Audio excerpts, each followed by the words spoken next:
Okay then, that's enough of the intro music. Welcome to Barrelful of Daryl. I am your host, Daryl, and in this podcast we focus on three things primarily. Music, movies, and a little bit of mirth. So, I hope you enjoyed today's show.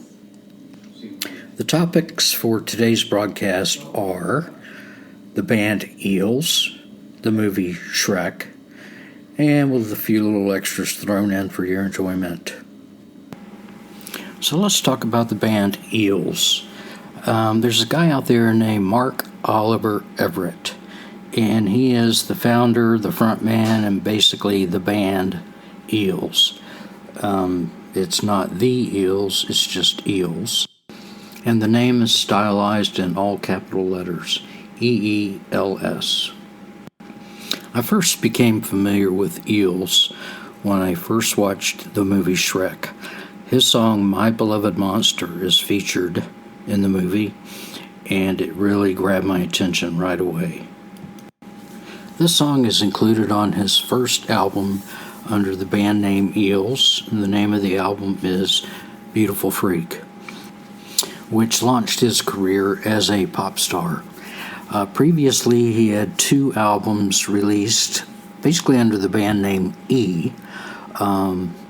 Mark Oliver Everett also uses the AKA E, capital E, that's it, just one letter E. Many of his friends and family call him E. Those two albums, well, the first one was called A Man Called E, and the second one was called Broken Toy Shop. His first two albums, they really didn't gain him any notoriety or launch him into success, but with the release of Beautiful Freak, that's when everything started to happen for him. I'd like to give you a little backstory on Mark Oliver Everett, aka E. He was born in Virginia. His father was a PhD physicist, and he worked for the CIA. His father was also quite a genius. In 1957, he published his doctoral thesis on the many-world interpretation of quantum mechanics. It was pretty much disregarded until about 1970. And basically, this interpretation of the quantum theory is that all possible outcomes of a quantum event are physically realized in different worlds. So it's a parallel universe type thing. So E's father was basically the guy that came up with this thing in the first place. His father was a very quiet man who hardly ever spoke to the kids, to E and his sister Elizabeth, also known as Liz. The father was also obese, heavy drinker, and smoked 3 packs a day. And at the age of 52, E came home one day to find his father dead on his bed, already stiff. And this was a traumatic event for E at the time, and pretty much throughout the rest of his life. E's mother was a typical housewife, pretty standard at that time. She also didn't talk very much, and in the whole family dynamic, there was no emotional expression of love, or basically any kind of emotional expressions at all. So E and Liz, his sister, grew up in that type of environment, and they pretty much relied on each other's to be each other's family. During his school years, he was quiet, shy, and carried around with him a lot of angst. His sister Liz was quite the opposite. She was kind of a wild child. She liked to party and hanging out with people that loved to party as well. A lot of alcohol, a lot of drugs, that sort of thing. Liz kind of pulled E into that world a little bit. And they also both shared a love of music. They had hi-fi stereo record players, and they would listen to the likes of Neil Young, Bob Dylan, all the other popular artists at that time. And this is where E really started to latch on to music, and he wanted to be a songwriter. And he would make up songs and make up record his own tapes in his home basement. When he turned 18, he decided it was time to leave home and see what else was out there. So he moved by himself across the country from Virginia to LA to begin his music career. During his first 2 years in LA, he worked any kind of odd jobs he could find to keep himself alive. He continued to write and record songs in his apartment, and he ended up getting a record contract. He released his first 2 albums, which they both fell flat, and he ended up getting fired from the record company. Eel was agonized by this, but he didn't give up. He kept writing songs, kept recording songs, had a few friends join him to play different instruments, and eventually, it was 1996, he released the album on a new record label, his first under the name EELS, which I mentioned before, called Beautiful Freak.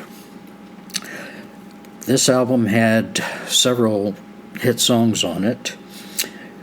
Novocaine for the Soul was a really big hit, as well as Susan's House.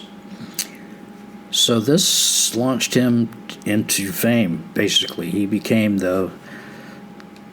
was becoming the star that he wanted to be at this point. As stated earlier, the song My Beloved Monster, which initially attracted me to EELS, is also on this album.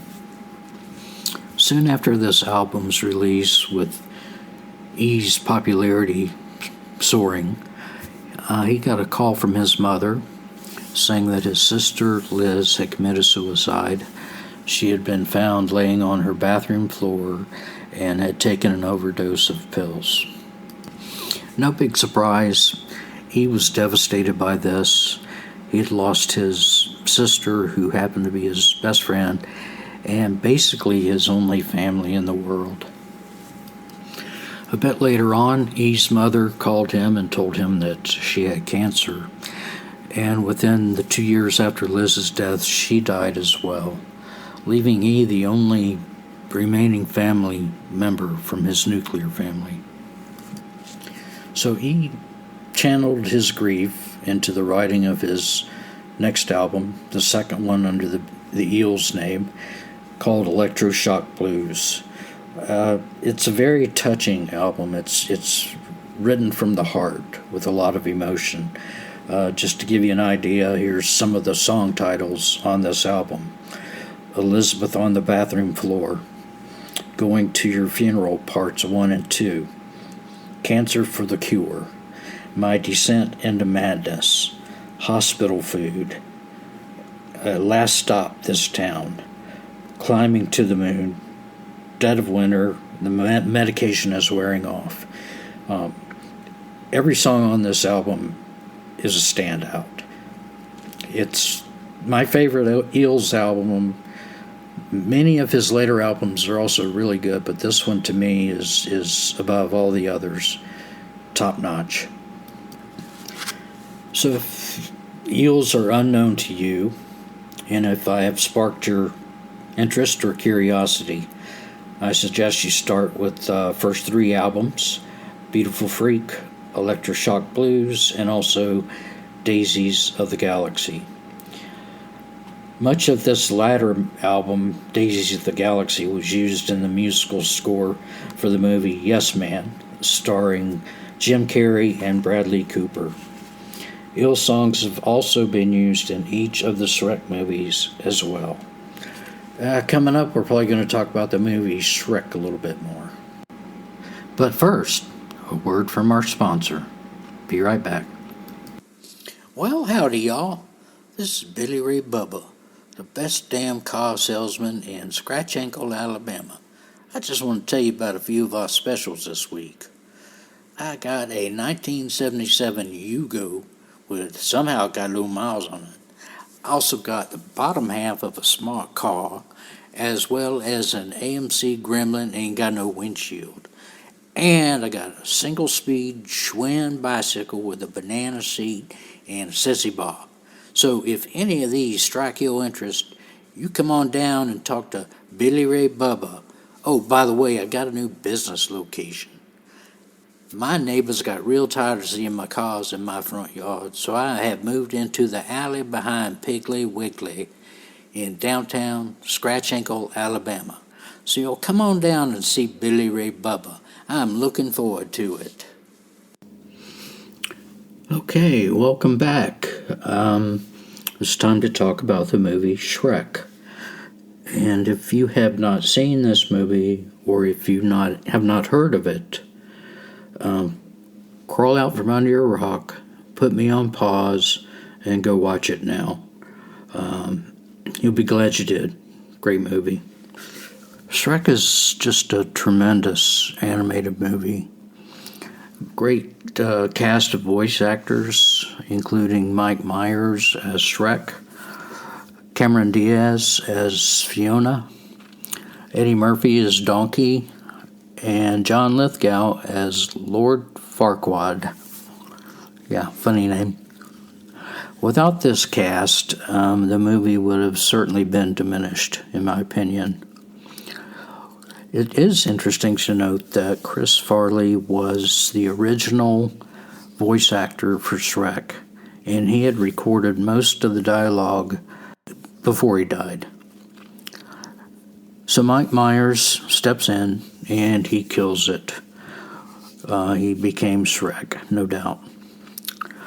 It would be interesting to hear Chris Farley's vocals and to see the difference in what he did and what Mike Myers did. The movie was a huge success, appealing to all ages, and it won an Oscar for Best Animated Film. Numerous sequels have followed, but I admit I have only seen the first one. The movie is adapted from a 22-page children's book titled Shrek. The author is William Steig, who wrote over 50 books during his lifetime, 30 of them being kids' books. I ordered a copy of the book Shrek, and I was quite surprised when I received it. The artwork is, how should I say, well, scary. Mr. Steig pretty much made the character very scary, and not once in the book is Shrek referred to as an ogre, but he certainly is portrayed as being one. He's very ugly, very smelly, and he scares the shit out of everything wherever he goes. The basic storyline in the book follows the movie somewhat. I would say it's a very loose adaptation. The movie is. The book itself, it has the plot line where Shrek goes on an adventure. He meets Donkey, and he goes to a tower to save the queen, who is also an ogre.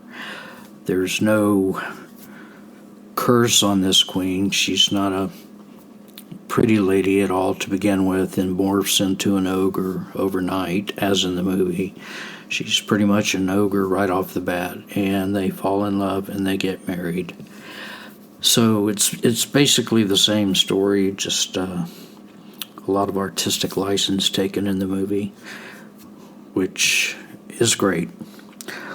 The book itself is in its 22nd printing, so it's been very popular.